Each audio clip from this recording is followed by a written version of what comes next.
Good morning, everyone. You can see questions. Can I get some votes here saying, can you hear me? Can you see me? Yes. So be shy. You're posting questions up to now. All right. All right. Well, good that you people, my colleagues are nodding because I can't see any questions being posted right now. So I'm the one with the glitch now. Perfect. It works. Thank you so much for coming here today. We had a great session one. I'm here for the cluster number 2, security and law enforcement. I got a great team around me of speakers and presenters from a great many deal of organizations. They're going to be talking to you about what their organization does, the jobs they offer, and how you can get a job with them. My name is Fernando. I'm the organizer of the event, coordinator. I've got a great team here, probably listening into what I'm saying, seeing if I badmouth them or I glorify them. They've been great, all of them. Thank you all. Without further ado, I'm going to hand over to Koen. We've got 50 minutes. He will start the session. From that point onwards, we're going to do 3 main sessions. Things that you need to consider when looking for jobs with these organizations, tips and tricks to apply, and how does it feel to work at the organizations. These guys are going to be selling their organizations, remember that. But on the other hand, you'll be selling yourself to them. Let's move on. Let's start the journey. Koen, over to you. All right. Good morning, everybody, and thanks a lot, Fernando, for introducing us. Indeed, this is the second cluster of the day. So on law enforcement and security, we have 6 agencies on board here today, to which you can listen in the next 45 minutes. This is really an ideal day for you guys to hear about what they offer, which profiles they offer, and how and you could go about on applying to jobs with them. I am from EPSO, the European Personnel Selection Office. We are, in a way, the gateway to a career with the EU institutions and agencies. So if you're looking for jobs, check out EU Careers. You see it on my name here. Follow us on social media, be it LinkedIn, Instagram, Facebook, or subscribe to a notification to stay up to date on upcoming competitions and opportunities to work with any of these agencies or more that are taking part in today's event. And apart from those 25 that we have today on board, we even have more agencies and institutions in this EU environment. So without further ado, I'm going to give the floor to my colleagues who will walk you through what they do and what they offer. I said we also, EU Careers, EPSO, we have a booth actually currently ongoing today, and we will be available for you until 6 o'clock today. Thanks a lot and have fun. Thank you so much, Koen. I'm going to start getting the word to every one of our panelists. Quick reminder to you all, I should have started at the beginning. When this session ends, you leave, you go back to the lobby, you'll see all the booths. They're color-coded by cluster. So each one of the clusters present here today are visually recognizable easily with a single color. You have 2 types of booths. You have the coffee corner or networking, a little bit like this, so you all see each other. Ideal for addressing general questions. You also have chat booths. That's where you have private conversations, things that you want to keep with a recruiter about your specific profile. Without further ado, who wants to go first and start telling, like Koen did efficiently, where do we find jobs and what do you offer and who you are? Who wants to go first? Hand raised. My God, I got a shy panel. Dimitrios. Hello, hi everyone. This is Dimitrios, recruitment planning team leader here at Frontex. Frontex is a European border and coast guard agency based out of Warsaw in Poland, with a couple of small offices in the south of Europe as well. Having said that, a lot of our colleagues are actually based in the periphery of the European Union as guarding our borders. Frontex has a variety of roles that can be found either on our website, so they are always posted there, of course, also the EPSO platform, and social media like LinkedIn, Facebook, and Instagram. Now, in terms of the types of roles that we normally offer, these are, of course, specific to law enforcement, but we call standing corps, which is the first European Union uniform corps. There you find the team members, the section leaders, the group leaders, as we call them, even up to the commanders, which is the most senior members of staff. These roles vary from year to year, depending on the needs. And also you would find less operational roles, if I could call them that way, due to our specific mandate We are looking for a lot of staff in return operations. So this is the return of immigrants to their home countries, logistics, research, analysts, and also support roles like the likes of HR, finance, procurement, legal, and so on and so forth. So that's very short. That's pretty much it about Frontex and the roles that we offer, and I'm handing it back to Fernando. Thank you. Thank you very much. I'm here to help. Who's next? Come on, can I have one of the three ladies volunteer? Michaela, there you go. I can't really raise my hand for some reason, so I'm just gonna step in here if that's okay. So my name is Mihaela Mayug. I am from Romania. I represent here Europol. I'm the head of team for the HR expert services. It's a real pleasure to be here with all of you. So good morning or good afternoon, wherever you're joining us from. It's really lovely to see how many people interact with us, even if we don't get to see your lovely faces. As I said, I represent Europol. Europol is based in The Hague, so currently I'm in the Netherlands. We're enjoying nice weather and also a lot of preparations for the NATO summit that is coming up next week. In terms of what Europol is doing, we are supporting the member states to fight organized crime cross-border.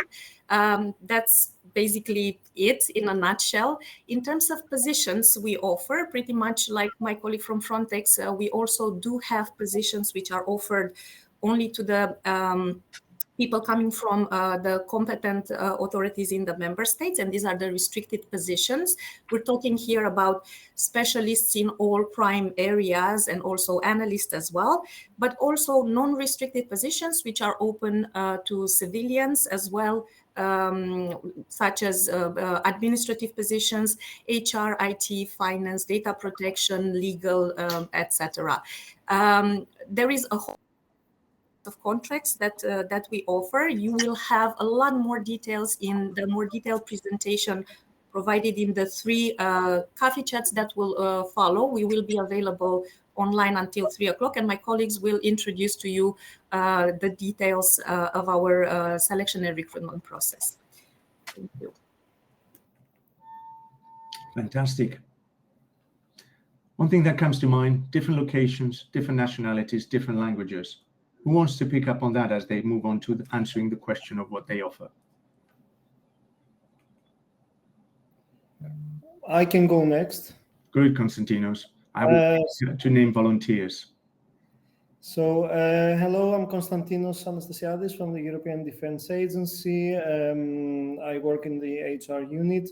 The EDA is an agency, an intergovernmental agency of the European Union dedicated to supporting its member states in improving their defense capabilities through cooperation and innovation. We as an agency act as a facilitator between member states, defense ministries and European institutions to exploit wider EU policies for the benefit of defense. Now, in terms of HR, we have several categories of staff. The main one is temporary agents that are hired for limited duration of time, 8 years. Then contract agents hired for 9 years maximum. Also, we hire seconded national experts. These are experts who already work in their national civil service, but they are seconded to EDA. And then, of course, we have a limited number of traineeships every year. Now, in terms of background, indeed, our main working language is English, but we also require at least one more EU language, and of course, any other language is an advantage. We hire people from all EU member states, and even from a couple of non-EU member states as seconded national experts. So that's it from my side. Thank you very much. Thank you. can I ask Hazel and Eliane? I've seen that there are vacancies from our first three speakers. Can you clarify where and if the process of actually getting a job, vacancy application, EPSO, what are the different types, the channels to get to your jobs? Who wants to go first? And that's Francesco as well. So I need one hand from the three of you, or otherwise I'm naming a volunteer on 3, 2, 1. Right, Eliane, you first. Over to you. Can you answer this? Can you hear me, Eliane? Eliane? Yes. Very well. Hello, I'm Eliane. I'm working in HR in the European Fisheries Control Agency. Our agency, EFCA, promotes the high common standards for inspection, control and surveillance under the Common Fisheries Policy. Like all the other agencies, we are looking for specific profiles like inspectors, fisheries experts, biologists, data analysts, but also on the administrative side. People from finance profiles, procurement, administrative assistants, HR are welcome. On our website, we publish all the vacancies, but also we look for, especially on certain profiles, on cast from EPSO. Does that reply to your question, Fernando? It does indeed. Thank you very much. Hazel and Francesco. Yes, hi, good morning. Lovely to be here, and thank you for allowing us to participate this morning. So my name is Hazel O'Connor. I'm working at EMSA for the last 20 years in the area of human resources and recruitment. And our mission is to serve the EU maritime sector for a safe and a green and a secure maritime sector. It's a very exciting time to work at EMSA at the moment, because our mandate is being reviewed with our founding regulation. So we will be looking to recruit a number of positions that we have received from the European Commission, mostly temporary agents, contract agents. We will also be publishing an SNE. We have a NEPT currently open on our, which is National Expert Professional Training, on our website. So in terms of positions, a lot of them will be relating to safety, security, decarbonization of shipping, the environment, sustainability, surveillance, cybersecurity. So there are many interesting, exciting roles that we encourage you to apply to. So to apply to our vacancies, most of our vacancies are published on our website, on the EMSA website, which you consult regularly. We also occasionally recruit from the EPSO and CAST list. And also we publish our vacancies on the European Agency Network, the EUAN page. So yes, lots of exciting times, and we look forward to receiving your applications. Thank you. Thank you. Francesco, weaving on what everybody else is answering, can we start quantifying what are the likely volume of jobs that you're going to be recruiting, your organization is going to be recruiting over the next year? And by the same token, I'm asking all of the other participants to start having an idea of what these volumes are likely to give an idea to a participating audience. What are they looking at? We know, Francesco? Yes. Thank you very much, Fernando, and thank you to all participants to this event today. I'm very happy to represent my agency, the EUAA, the European Agency for Asylum. My name is Francesco Cardeo. I'm the head of recruitment sector working in HR. The agency, the former name was EASO, European Asylum Support Office, established in 2020, and then became a fully flagged European agency since 2022, EUAA. And the main aim is to support, the core mission is to assist the member state in the effective implementation. You're going on mute, Francesco. Yes, now you. Hello? Yes, that's it. You're back. There's over 2,000 people connected simultaneously. Yes, it goes up and Yes. down a little bit, but don't worry about the video. Take the video off. At least we can hear you. Okay. No, it seems to be going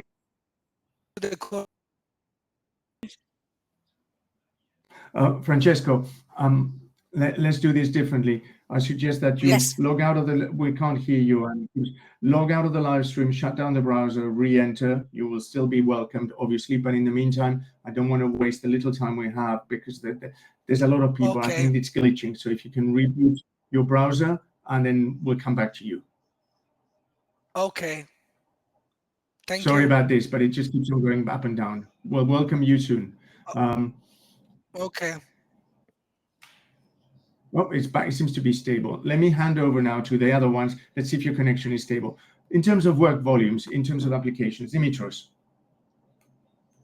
In the case of Frontex, it's quite an exciting period to join us. First of all, it's been 20 years since our foundation, but second, and very, I guess, relevant to our prospective candidates here in the chat, Frontex is aiming at hiring around 500 people in the next 3 years, at least. We have been doing so in the past 3 years. So we consistently are trying to grow as fast as possible. And therefore now is really the time for people who are interested in a career in law enforcement, even more broadly in the EU environment, to make the move and apply for one of our positions. I always say that, sometimes even for the younger candidates, the younger people who are interested in a career in the EU, it is the right time to apply. And in fact, even for people who are considering, for instance, their own country as having, very high quality of life, I would, certainly recommend them Warsaw.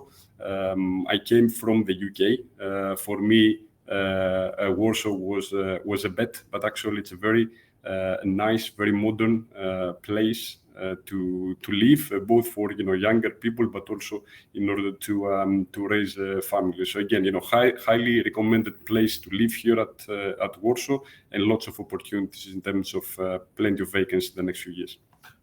Thanks. Fantastic. Fernando, can I mention also what vacancies do we have and how many in the coming period? That's what I like, Michaela. You step up. Go on for it. Okay. So I don't know if you followed the news, but when applying for her second mandate, President Ursula mentioned that she really wants Europol to become a truly operational agency and that she wants Europol to double in size, which means that we will have a lot of work to do, that our mandate will increase, and that we will need a lot of people to join us to actually undertake these new challenges lying ahead. And while we're still trying to figure out exactly what truly operational means and exactly the time frame in which we will need to double in size, meanwhile, for Q3, so for the third quarter, we do have about 15 vacancies to be published. So please keep your eyes on our website, and there you will see all the vacancies coming up. Also on EPSO, LinkedIn, and social media in general, we are everywhere with all the information. And here we're talking about positions in finance, in IT, on software development, engineering services, project management, data protection, cybersecurity, which is a really important one, external and EU institutional affairs. We have a position for as well, so administration, data analytics, forensic examination, cryptocurrency, EU organized crime, financial crime, counterterrorism, technology and development, open source intelligence, and data handling, just to give you a flavor of what we are dealing with, basically. So 15 coming up, but much more to go in the near future. Thank you, Michaela. Who wants to tell me about the vacancies and maybe offer a perspective of where their agencies are going in the current environment? Do you see the type of vacancies and the skills you need from the candidates shifting from a few years ago to where you're likely to head? How's your agency adapting to new requirements and new political realities? Cybersecurity, for example, big one.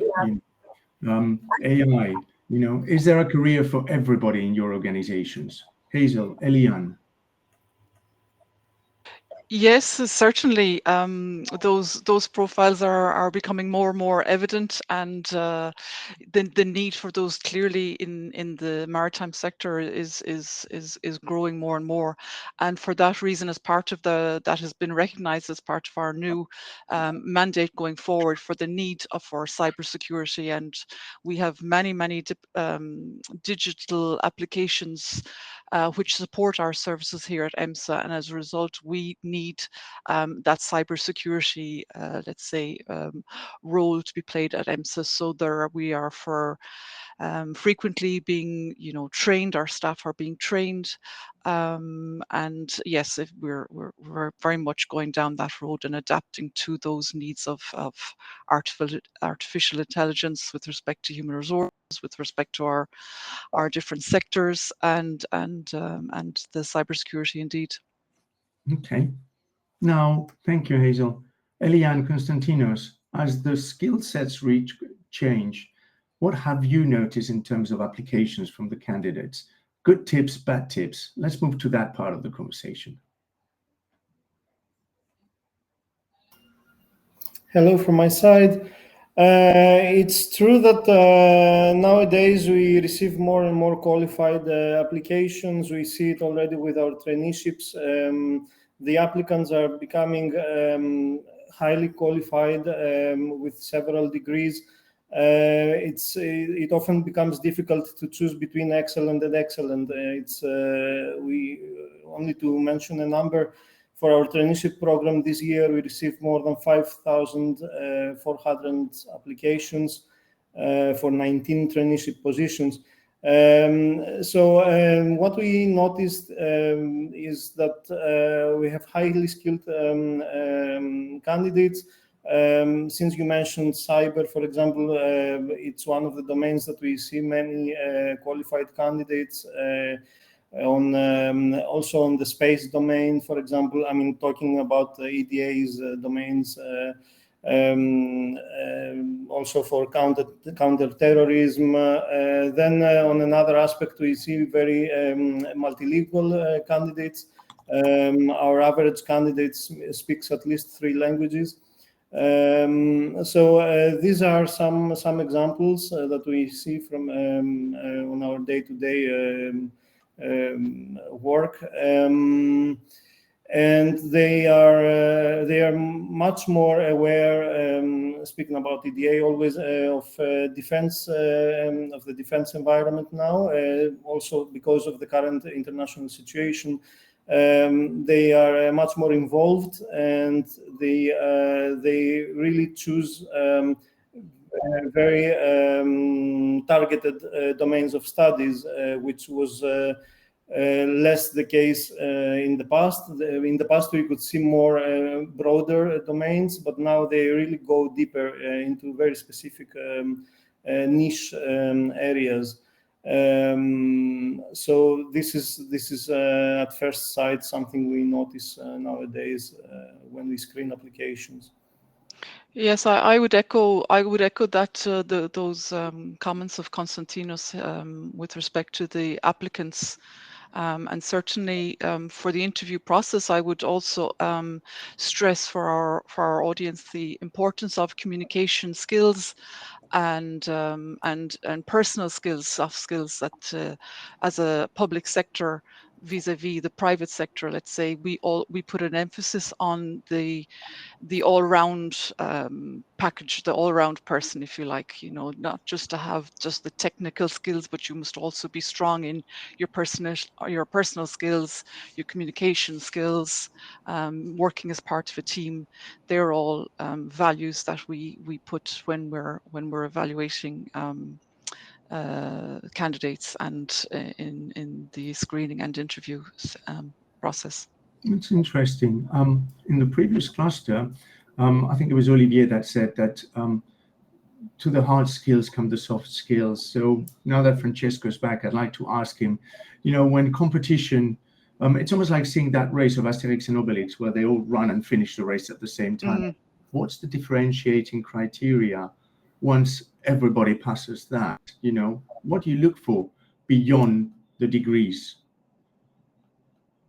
If you can offer a perspective, of course. Maybe I dumped a question on you that you did not want to answer. And if so, just say so. Francesco, can you hear us? I think Francesco's having some glitches here. Who wants to answer my question? Everybody's excellent. Michaela, you answered before. I'm gonna ask Eliane to contribute if she can, and then go back to you, Michaela. I'm not cutting you off. I want everybody to contribute. Yes, I would say that every EFCA publishes a vacancy profile. Be very attentive, very attentive to the eligibility criteria. If you state them very clearly and highlight them very clearly, it will be much more. It will give you much more visibility, and it will be much easier on our side to align your profile and to select you. In terms of interview orally, I would say to emphasize, like Hazel said, to your soft skills, communication skills, to be part of a team, but also focus on your personality, on what can really stands out from your personality. Make yourself unique. You know, don't say what everybody would say. Talk about your deep knowledge, your positive for the agency, for the and for what you're looking for. Sorry. Thank you. Michaela, what would you like to say on this one? Yeah, it was something funny that I heard at some point that at Google, what they do when they have a pile this big of applications, they actually take half and they throw it in the garbage, and they say something along the lines like, if you're not lucky, we don't want you here. So that's the first criteria. You need to be lucky. Obviously, we cannot do that. We are public institutions. Of course, it's an urban legend. I'm sure they don't do that, but it was a funny anecdote I heard. So we are bound by equal opportunity principle, and we need to give everybody the same opportunity. Every CV is looked at by a panel of specialists. So there is a lot of focus on the information that you provide in your application form. That's why you need to also take a little bit of time and put some thought into how you present yourself in the application form. What I noticed throughout about 14 years of looking at CVs from candidates is that you need to maintain a certain proportionality. Normally, what people with less experience tend to write like 2-3 pages under each work experience, whereas more experienced people tend to short, very brief statements. So try to keep it proportionate with the amount of time that you worked in a certain place. Emphasize what is relevant for the position, but without copy pasting what is in the vacancy notice. I know now that because of the ChatGPT, everybody can customize and make the perfect CV if you prompt it correctly, but try to keep it also authentic, because we can see if it was written by ChatGPT, not by you. We need to hear your voice. We need to see who you are. We need you to be authentic. Indeed. And also don't emphasize things in there that you cannot sustain, because at some point throughout the process, because there are a lot of steps in the process, you will be tested on whatever you declare. And if you are not truthful about a certain thing, that will come out. Indeed. At some point in the process. So you need to be cautious with what you declare and make sure that you can sustain what you declare in the application form. It's also very important that you make the connection between your experience and what we require in the vacancy notice, because it's one thing if you just list in there what your experience is and what you did and your qualifications and work experience, but we want to see how you think that you can contribute with all this experience, may it be direct or just something that you can connect to, how you can contribute to what the agency needs and to the job profile in question. When you make this connection, you already put yourself a little bit ahead, because we see that you thought about it and you can see yourself in that position. So that helps. Yeah. And that helps also the panel analyze faster and assess better your application form as such. As my colleague said earlier, also pay attention to details. Look at the dates. Make sure that your birthday declared in the application is not 2025, because obviously that's a mistake and it shows that you don't have attention to detail. And plus, if there is some automatic screening system of sorts, it can just kick you out because you're not available. The same for the university degrees, the same for work experience, because we look at number of years, and if you put the wrong date, the calculation is wrong, and then you might be excluded on a technicality, and it's a pity to lose out because of something like that. So pay attention to details. It's important. I think that's it for the application side. I have a lot more tips and tricks also for the written test, for the interviews, but maybe some other colleagues would like to contribute. I can add a couple of points, if I may. Can you hear me? Yeah, Dimitrios, Konstantinos, and then I want to bring back Hazel into this because, Francesco, sorry, I'd like you to try again. Let's do Dimitrios, Konstantinos, Francesco, and Hazel in that order. Okay, let's try. We got time. Go for it. Great. So just very good comments from all the colleagues. I would like to add a few more. Regarding specifically candidates from the who are more used to private sector procedures, one of the colleagues mentioned specifically some formal requirements, right? The fact that the panel is going to review all the applications and have to actually decide on whether, which ones will move to the next step. Now, this means that, sometimes the procedures are not run actually as fast as the private sector. So sometimes the candidates need to be a little bit patient, but doesn't mean that there's no progress in the procedure. And in fact, in case we are publishing updates on the status of the procedures on our website. Now, another point has to do with, what can help candidates stand out. Obviously, there is, some formalities around it. So specifically in the vacancy notices, we always have what we call advantageous criteria. So there is a section as part of the criteria, part of the vacancy notice where it shows specifically what is going to help candidates stand out. Now, one tip here, especially for female candidates, because unfortunately, research is showing that females have the tendency not to apply sometimes when they don't see themselves suitable for all the criteria in the vacancy notice. Now, you should definitely not be discouraged. Yes, of course, the first section of the selection criteria is normally the essential criteria. Everybody needs to have these, but please do not be discouraged if you don't have all the advantageous criteria. Please go for it, especially at Frontex. We need more females to join us. Now, in terms of specific skills that Frontex really values is project management and problem solving and analysis skills, because of our very, let's say, heavy agenda and the how fast the organization is developing and evolving.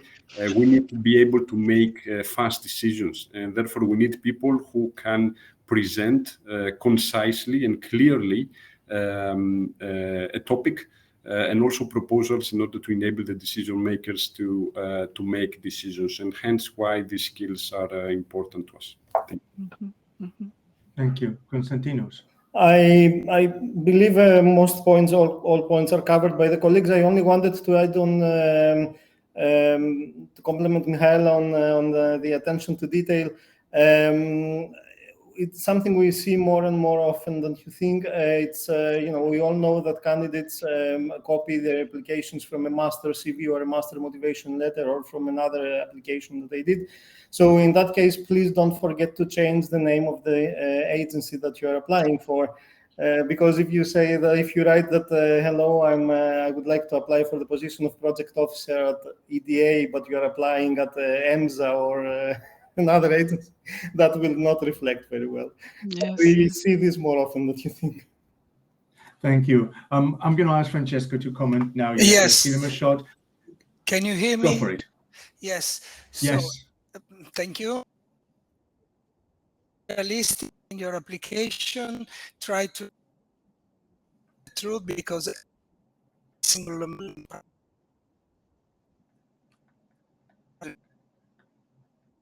process, but at to your added value in joining the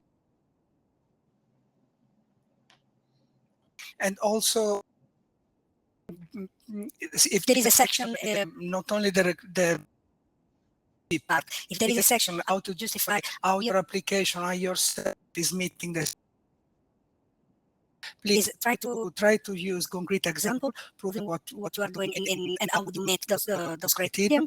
And section, is there a section for the related to the motivation letter? Try to express who you are, your added value in joining a team and a new organization like us. Thank you. Before I pass on to Hazel, thank you, Francesco. Before I pass on to Hazel, consider the answer that you're going to give to this question, but here's the next one for you all. What I've been hearing from all of you is the need for candidates to target their application with detail, adapted to the requirements of the job, proving their experience to meet those requirements. What does potential come in all of that? A career is a journey. So in the assessment process, where do you take the candidates where they are, and how is potential assessed in any way, shape, or form if somebody pitches for a role that is slightly above their rank? I'm going to let Hazel deal with this question or not, and then I'm going to get this question circulating to you all to see if you got a perspective on this one. Can't hear you, Hazel. You're gone now. Plug the headphone, maybe that will help. It's off now completely. Click the microphone at the bottom. You're still muted. Hang on. I can't unmute you. Right. Okay. Sorry. Who else wants to offer an answer to this question of potential? She's booting up again. I know Michaela is eager to go, but here we are. Hazel is back. Let's see if she's now. Can you hear me? Yes, perfect. Okay, fabulous. The joys of technology. No, a very interesting question there, Fernando. Thank you. At EMSA, we also strongly encourage female applicants and candidates from underrepresented country, let's say. We have we're very proud in our diversity and inclusion policy with respect to LGBTQ, with disabilities, etc. But with regards to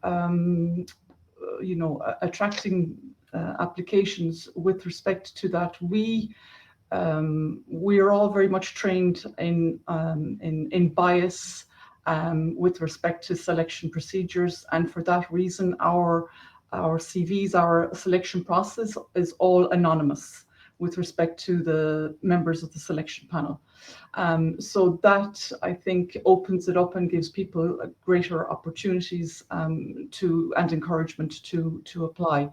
So with respect to the potential, we don't discriminate in any shape or form, regardless of age, regardless of potential. We always try and harness and encourage, obviously, potential. So if we see certainly potential, we welcome that. Within our agency, we have a lot of cross departmental cooperation, which we really support and encourage, and we train our staff with respect to that. We offer opportunities of mobility. So if indeed a candidate is applying to a position for which let's say they tick the boxes, but they have potential elsewhere, then we welcome that, we harness that, and we don't discriminate, and we feed that hunger, let's say, and potential that candidates have. Okay, thank you. Now, one of the things I've been listening is the variety of jobs that you have on offer. Office jobs, in the field jobs, I know some of you are offering everything. What does that mean? What do you look for when candidates are outside the office? Where do people come to apply to your jobs traditionally? What's the career path of a, because you've got many jobs. So if we focus on your core requirement over the next, say, to the end of the year, where are likely people coming from? What is the background? What is their education? Does anybody have a perspective on that or a vision to share? This is what's known as the curveball answer. I'm throwing one and hopefully one of you will pick it up. Dimitrios, we can't hear you. I was interesting question, Fernando. I think, as you said, Frontex is actually one of the organizations where we are looking for both people in the field and in the headquarters. Now, in our case, until the end of the year specifically, we are going to publish of roles. And I think, you know, it's quite interesting to know for, you know, candidates who are participating in this chat that also internal mobility is something that Frontex, and I'm sure all of the agencies and institutions in the EU are actually very actively encouraging. In fact, there is, you know, right for people after the first 2 years to apply for internal mobility. I've seen, you know, a lot of that between the different teams, between the different entities within Frontex, specifically in my unit, people who have joined from other units, the HR unit, and vice versa. In fact, this is not something that, you know, makes the recruitment team's life, you know, very easy, because people who are moving are leaving a vacancy behind, and then therefore they add up to our own, let's say, workload to cover those positions left behind. But it's something that, from a career development standpoint, is, of course, you know, very, very important, and Frontex is highly encouraging. Okay, thank you. Hazel? Fernando, may I answer that question from the EMSA point of view? So, as I mentioned earlier, we will have a number of vacancies. We'll be publishing one today, for example, in the field of horizontal digital services with respect to ICT and corporate applications. But certainly we will be publishing other posts with regards to finance and procurement, with regards to safety, security, cybersecurity, etc. But we would anticipate our applicants to come from a diverse, let's say, from the private stakeholders, shipping industries, from the private sector, from the public sector, from national administrations. So we would expect them from all entities, so to speak. With regards to, for example, our finance and procurement, we try and keep the call as open as we possibly can. In fact, we actually try and target and encourage people from the private sector to come and apply for our financial or administrative positions. You don't necessarily have to have experience within the institutions to apply for those positions. Once we see the potential, let's say, that you mentioned earlier, then we harness that, and then we can train you with respect. You know, we have a very strong learning and development program at EMSA. So we would, as much as we're a public body, naturally we will attract people from public sector, from national administrations, but we would equally expect a lot of applications from and encourage applications from the private sector, our stakeholders, shipping industries, and, as I said, the wider public, hopefully with respect to our administrative and financial roles. Okay, thank you very much. We got just 2 more minutes, so I'm going to do something. May I contribute too? Yes, of course, Francesca. Sorry, your image is going up and down. For you, go for it.